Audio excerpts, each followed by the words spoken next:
So I'm in my 30s and I'm very much single. And to be honest, pagod na ako dun sa mga unending na tanong na kailan ka ba mag-aasawa? Kailan ka ba magkaka-boyfriend? Mag-e-expire ka na. Hi everyone! Welcome or welcome back to another video. If you guys are new, ako po ulit si Arlene. And for today, it's very special day because eto na yung ating second episode sa series natin na Unfiltered Filipina, where we talk about yung mga realities or mga experiences that we Filipino women rarely talks about. So doon sa ating first na episode, we talked about yung mga different type of pressures that we Filipino women experiences pagtapak natin ng ating 30s. Doon sa mga nakapanood na po doon, thank you so much. And kung hindi nyo pa napapanood, ilalagay ko yung link doon sa baba or somewhere dito. So please don't forget to watch it after nyong panoorin yung video na to. But ayun na nga, for today, pag-usapan natin or mag-dive deeper tayo dun sa isa sa mga pressures na yun, which is being single in your 30s as a Filipina. So I will be relating a lot of my personal na experiences sa ating episode na ito. But before we get there, I'd like to give you parang a little bit of background that I'm sure a lot of us can relate, which is yung conditioning or yung parang how we were raised as mga babae. 'Di ba? Na parang kailangan merong timeline that you have to follow.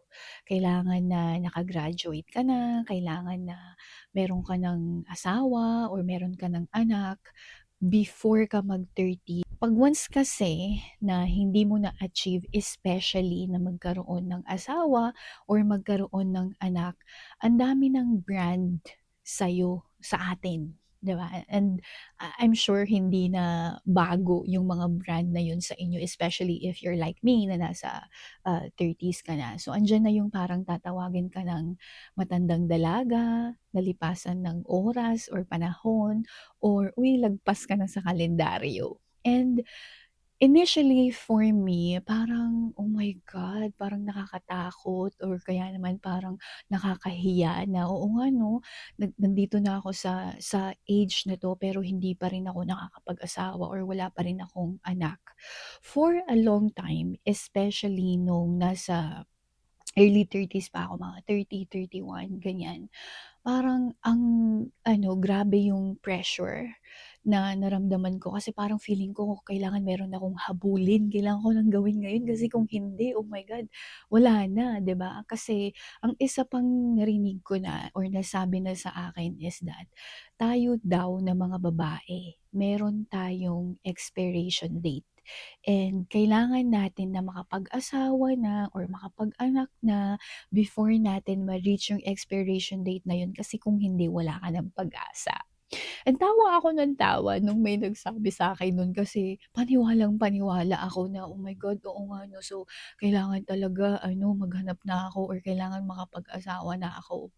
And nung nandun na ako sa age na yun, yung nga mga early 30s ko, parang, "Oh my God, I'm such a failure na okay meron na akong trabaho, right? Okay naman na yung position ko sa trabaho, pero wala pa rin akong asawa." So, I felt like I was such a failure just because wala ako nung isang bagay na yun. And it took a while for me to really understand and to really accept that bakit? Para saan? Kailangan or hindi ko dapat ma-feel na behind ako. Para saan? Para kanino, right?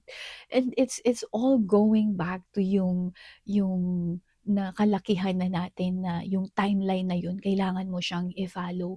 Kung hindi mo i-follow yung timeline na yun, it's very unconventional and then ang daming ang branding sa'yo. And ang isa pa na parang siguro nakakaumay for me ha, nakakaumay siya 'pag nasa 30s ka na is that yung unending na tanong na, ano ang ginagawa mo? Sayang ka. Bakit hindi ka pa mag-asawa? Lumabas ka kasi," et cetera, et cetera. Alam mo yun? And I'd like to believe nga because majority naman nung mga comments na yun is nanggagaling siya sa family natin, sa mga friends, or sa mga co-workers, mga titas, titos, ganyan. I really like to believe that it's out of concern, 'di ba, na baka natatakot sila para sa'yo na ano na, wala ka ng balak na makapag-asawa, ganyan. 'Di ba kasi majority of the time yung mga questions naman na yun is that nanggagaling talaga siya dun sa mga taong maybe they care for you, they love you, they are concerned about you, ganyan. At the same time, I feel like yung mga tao na yun, also doesn't understand where you're coming from. They don't know kung ano yung mga priorities natin, 'di ba? Like maybe life for me right now is not necessarily about finding a partner, finding a husband, or magkakaanak, but maybe life for me right now is really building yung career ko, achieving yung dreams ko, maybe savings, maybe traveling, or maybe trying out different things, right?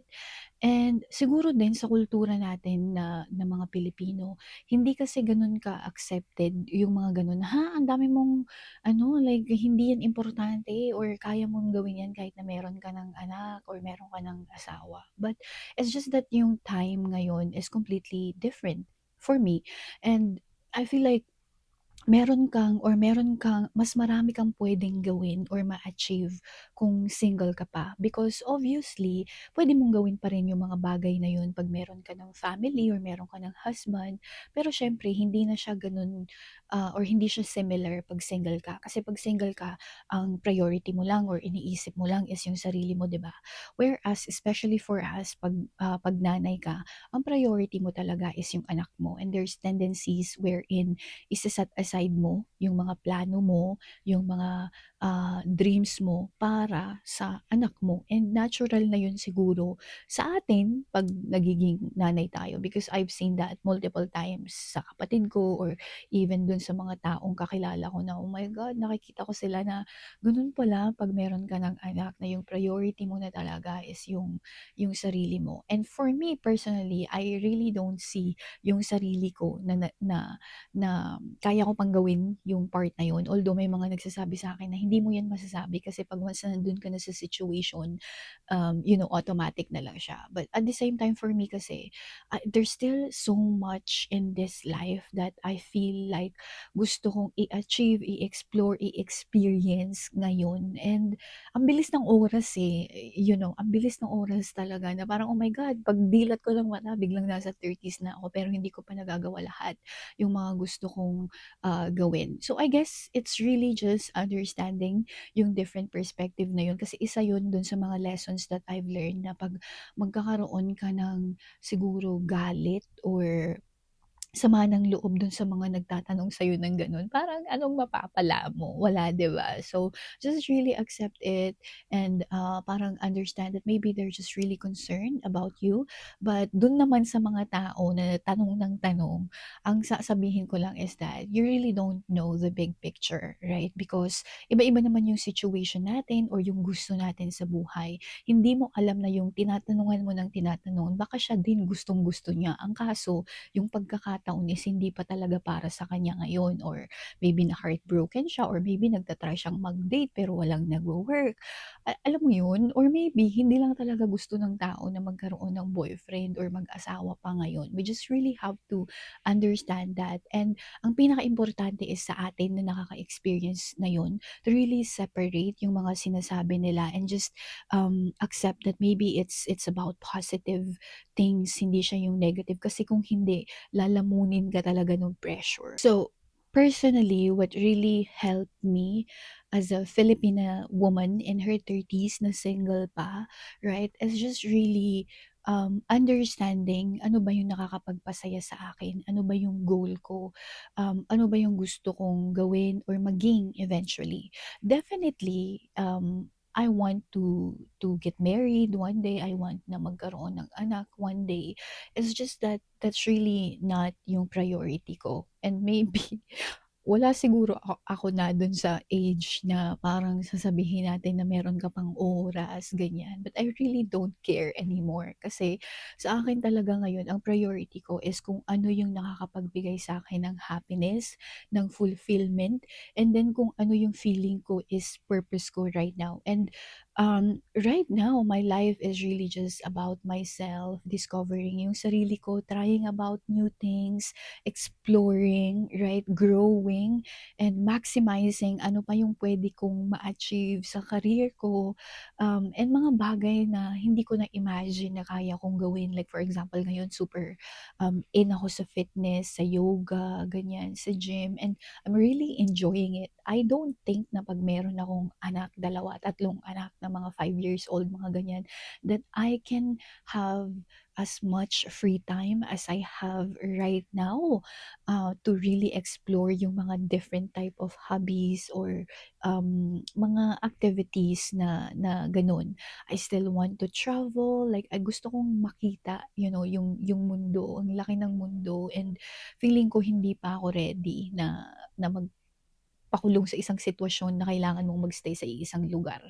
And maybe this is very unconventional, right? Like maybe may mga makakarinig at sasabihin nila, "Ha, bakit ano naman 'yan na ilang taon ka na?" Especially yung mga taong kakilala ko na early, kailangan mo ng mag-settle down or mag-isip na mag-settle down, especially yung parents ko, yung family ko. But really ayokong magpalamon na because for a while nagpalamon talaga ako dun sa pressure na yun, and it just um, leads me dun sa mga wrong decisions, bad decisions na feeling ko mas nagpatagal pa nung proseso.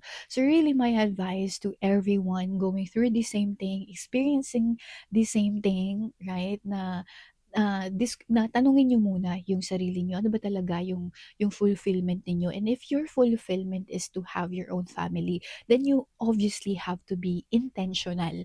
Ano ba yung kailangan mong gawin in order for you to have a family, 'di ba? Kasi hindi naman puwedeng kulong ka lang lagi sa kwarto tapos biglang magkakasawa ka na, 'di ba? Or hindi ka lumalabas ta's biglang magkaka-boyfriend ka na. You have to be intentional dun sa mga ginagawa mo based dun sa goal na gusto mong i-achieve. So, I talk about yung mga, current na ginagawa ko ngayon, 'di ba, like mga priorities ko. Personally, now that I'm in my 30s, enjoying yung pagiging single ko, exploring what else I can, improve, and really challenging kung ano pa yung puwede kong ma-achieve or ma-experience dito sa buhay na 'to. And maybe for some of us, right, that we are in the same boat na parang, "Oh my God, masaya," ganyan, laging may mga new experiences, ganyan. So, maybe yung mga tao looking sa atin parang, "Oh my God, ang saya-saya niya, single siya pero ang saya-saya niya." But let's talk about yung isa din sa mga realities ng, being single in your 30s because it could be lonely, right? And I don't think that this is something na openly na pag-uusapan, 'di ba? It is lonely. There are times na parang, "Oh my God, I'm lonely." You feel lonely talaga kasi unlike yung mga siguro kasabayan natin na meron na silang mga partners, may mga husbands, merong mga anak, ganyan. At least meron silang mga nakakausap, or at least majority kasi hindi naman lahat ng mga marriages is gano'n, 'di ba, aminin niyo. But anyway, so ayun nga, like meron kang nakakausap, meron kang nashe-sharehan na, "Alam mo ba na-achieve ko 'to." Yung mga little things, o kaya meron kang na-experience, you can share kung ano yung mga na-experience mo na yun, or anything under the sun, right? But the reality is, 'pag single ka, hindi. Like there are certain moments or mga milestones sa buhay mo that you will have to parang experience on your own. You have to celebrate on your own, or iyakan mo na mag-isa ka. It is, yun talaga eh. Yun yung isa siguro sa mga compromise or mga realities if you're single, but you really have to navigate doon sa situation na yun as well. How do you handle it? Pag sa una, sobrang hirap talaga, lalo na pag um, sanay ka or galing ka sa isang relationship na nasanay ka talaga na meron kang laging nakakausap, meron nagbibigay sa'yo at least ng support or advice, and then all of a sudden, wala na, right? But yeah, I guess yung isang difference lang siguro 'pag nasa 20s ka and nasa 30s ka, and that you're going through like different scenarios sa buhay mo and you're single, is that you're more mature.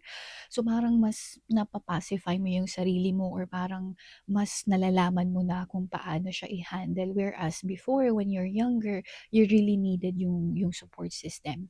And I'm not saying that you don't need a support system 'pag nasa 30s ka na. Obviously, that's still very much important. But different kasi 'di ba yung comfort na nabibigay ng isang partner versus ng isang friend or ng family member. And wala na siguro akong ibang masasabi to parang solve yung reality na yun, because it's really the truth. You will feel lonely. You just have to really learn how to navigate that, and maybe sa atin is iba-iba. Personally, for me, ang nakakatulong talaga sa akin is to celebrate myself. Kunyari meron akong na-achieve sa trabaho, right? Like, oh, good job, Arlene, you know? I don't have to wait for anybody or for anyone na parang i-celebrate nila ako just for me to feel good. Although, iba pag sa partner mo. But also when you're single, you really have to learn yung mga bagay na to, to be a strong, independent woman. Ganyan. And another thing na nakatulong sa akin is meditation. Yun talaga, like especially if I'm going through something, medyo na-stress ako, ganyan, meditate, and that really helped me to feel more grounded, and mas parang na-uplift yung aking emotion, gano'n. So medyo napapahaba na yung ating kwentuhan for today. I'm just very passionate about yung topic na 'to, but siguro I will end it with yung last point natin, to send a message doon sa lahat ng mga kagaya ko na mga Pilipinas out there, that you're in your 30s and we feel yung pressure ng pagiging single, right? Like yung mga naririnig natin sa family natin, sa friends natin, mga ganyan. And then yung realidad as well, that 'di ba, totoo naman, oo girl, kailangan mo ng gumalaw-galaw kasi isang hakbang na lang nasa 40s ka na, 'di ba? Pero at the same time, ang pinakaimportante talaga is yung kung ano yung gusto mo, kung saan ka masaya, yun yung i-prioritize mo. Hindi makukumpleto yung buhay mo, or hindi ka mabubuo 'pag nag-asawa ka or 'pag nagkaroon ka ng sarili mong, family. Yung buhay natin is nangyayari nangyayari right now. You can still feel complete, you can still create a really good life na ikaw lang muna, right? And eventually, if God willing na one day you will meet somebody na magiging husband mo or partner mo in life, then that's just an additional na sa buhay mo, additional na character sa buhay mo, but it's not extremely dependent dun sa tao na yun, 'di ba? Like, meron akong isang narinig or napanood very recently sa TikTok na, dapat daw talaga, and I totally agree, that when we're looking for a partner, it's not supposed to be na maging center ng ating buhay, but instead to supplement kung ano na yung buhay na nabuo mo para sa sarili mo. So I hope that's a reminder for all of us. Kung nakaka-feel ka man ng unnecessary na pressure, that's completely normal, right? Don't feel too bad about yourself kung nararamdaman mo yung pressure na yan, because I'm 100% sure na hindi ka nag-iisa. Me too, right? Like some days nararamdaman ko talaga yung pressure, natatakot talaga ako na, oh my God, ilang years na lang gagraduate na ako sa pagiging 30 ko. But there are also days that, you know what, kung ano yung mangyayari sa buhay ko, then so be it. Ang pinaka-importante is that I feel fulfilled, I feel happy dun sa mga bagay na nagagawa ko every single day. Kung ano man yung kwento ko, kung ano man yung para sa akin, 'di ba, na ibibigay sa akin ni Lord, then so be it. Whether that's, having a family or not having a family. For me, both are still completely okay. For now, ang focus ko is yung sarili ko, and then maybe bukas, mamaya, meron akong ma-meet, why not? Just be open to it as well. 'Di ba? Gano'n 'yun. Puro ano dapat, i-shower natin yung ating sarili ng mga positivity and 'wag tayong magpadala ng mga kung ano-ano mga negativity diyan. So, okey kung single ako, I'm in my 30s, so what? I'm happy, gano'n. Well, majority of the time, hindi lahat laging happy, 'di ba? But anyways, thank you so much for joining me sa ating second episode ng Unfiltered Filipina. 'Pag hindi pa po kayo nagsu-subscribe, don't forget to subscribe kasi doon sa third episode natin, pag-usapan naman natin yung mga guilt ano ba 'yan? Na nararanasan natin or nararamdaman natin as a Filipina if we are choosing ourselves. So kung gusto nyo yung topic na yun, again, don't forget to subscribe and share nyo na rin sa comment section yung mga experiences ninyo being single as a Filipina in your 30s. And I'll see you dun sa next na video natin. Bye!